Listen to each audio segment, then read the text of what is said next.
Si vous voyez les tableaux de Picasso, elles sont d'inspiration africaine. Bonjour, je suis avec El Ali qui va nous donner son inspiration sur cette conférence.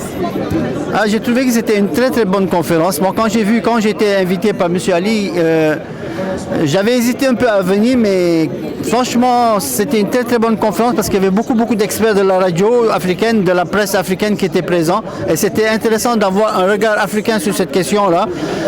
D'autant plus que le monde entier, que ce soit en Arabie Saoudite, en Russie, le monde entier dit que l'Afrique est l'avenir du monde et il faut bien que ce soit pris en compte par les Africains. Et le meilleur moyen de véhiculer cette image-là, ça passe par la presse africaine, mais aussi en priorité par la radio africaine, parce que la radio africaine, c'est celle-là qui va être dans les campagnes, dans les endroits où il n'y a pas d'électricité, où c'est elle qui touche tout le monde africain, du paysan jusqu'à la ville.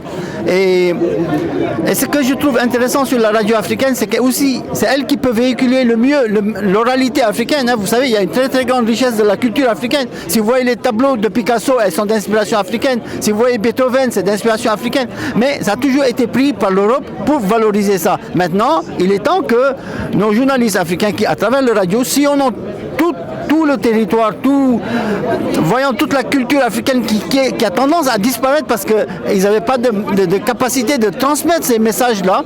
La radio peut être porteur avec aussi des images vidéo en les prenant pour la radio également, mais au moins récolter le contenu. On est devant le stand de l'INA qui n'a fait que ça durant des années et des années, récolter les contenus, et c'est le rôle de la radio, c'est le rôle de la presse d'aller récolter la valorisation de la culture africaine, et vous verrez que demain, que même des grandes sociétés de production américaines seront intéressées par s'inspirer. On le voit tout de suite dans les tableaux, l'inspiration dans les sculptures, elle est africaine, dans l'art même, elle est africain la plupart du temps, mais ça a toujours été pris et valorisé par l'Occident et non par l'Afrique.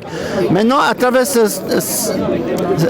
cette conférence qu'on a eue, je pense que l'idée qui serait aussi très intéressante, c'est de faire un site internet où on va faire un peu les meilleures radios communautaires, radios des capitales, radios des campagnes, et choisir de les sélectionner de telle sorte que les gens de la diaspora du monde entier puissent aller plonger dessus et dire voilà ce qui se passe dans mon pays, et créer une interaction. Voilà ce que je pense. Super. Merci beaucoup, monsieur El Ali.